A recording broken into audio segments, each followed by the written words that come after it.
debate about Measure 2 is causing a lot of ruckus in North Dakota. Yesterday, numbers were released about just how much the proposed abolishment of property taxes would affect the state. An analyst from the state tax commissioner's office said the effect could be over $800 million annually. It's a great deal of money to keep from the state, but supporters of the measure say the economic impact of letting residents spend the money the way they'd prefer to would be huge. Proponents, however, say the supposed benefits are unrealistic.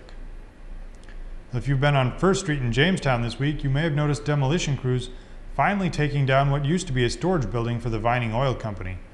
More than 6 weeks ago, a fire destroyed the building in the heart of town.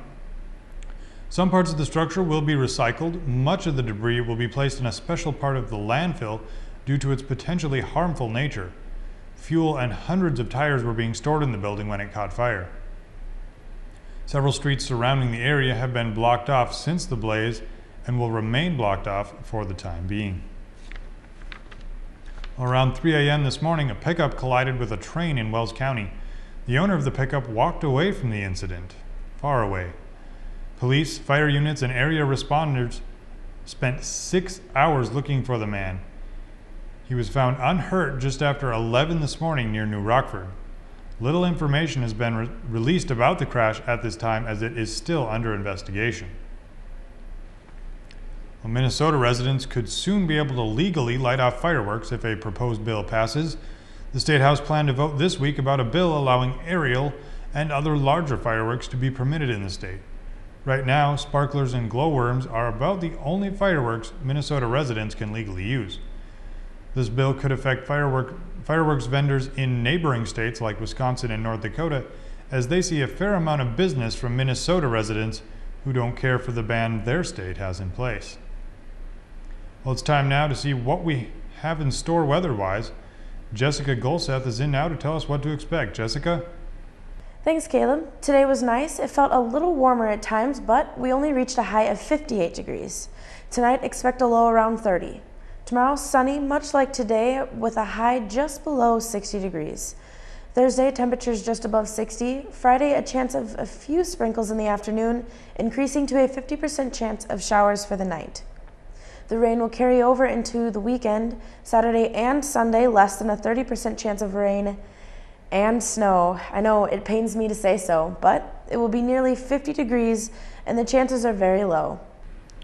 60s and a chance for snow in the same week. That certainly sounds like typical North Dakota weather. Thanks, Jessica. Have you spotted any whooping cranes making their way through the state? If so, you're asked to report the sightings to the North Dakota Game and Fish Department. Whooping cranes stand about 5 feet high and measure 7 feet from wingtip to wingtip. They are usually white with black tipped wings.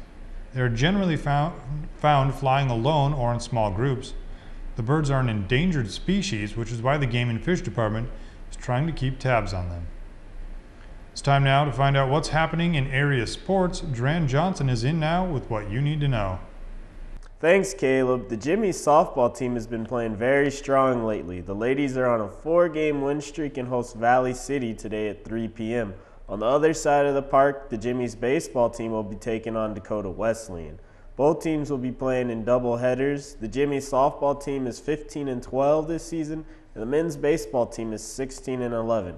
In professional basketball news, the T-Wolves lost a close one, 116-108. Kevin Love scored 23 points and had 7 rebounds. The injuries keep piling up for the T-Wolves, though. Luke Rittenauer got hurt in last night's game in the 4th quarter. In NFL news, Nike unveiled new jerseys for all 32 teams this season.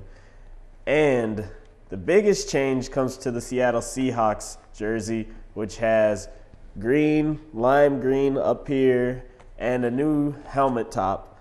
But for the most part, your Vikings and every other team will have the same changes, or the same uniform, just with changes to their fabric and composition. That's all we have for sports, and back to you, Caleb. Thanks, Jarann, and thank you for joining us this 3rd day of April 2012. I'm Kaleb Hruby. Be sure to tune in again tomorrow for more news, weather, and sports as we continue connecting the campus with the community. Good night.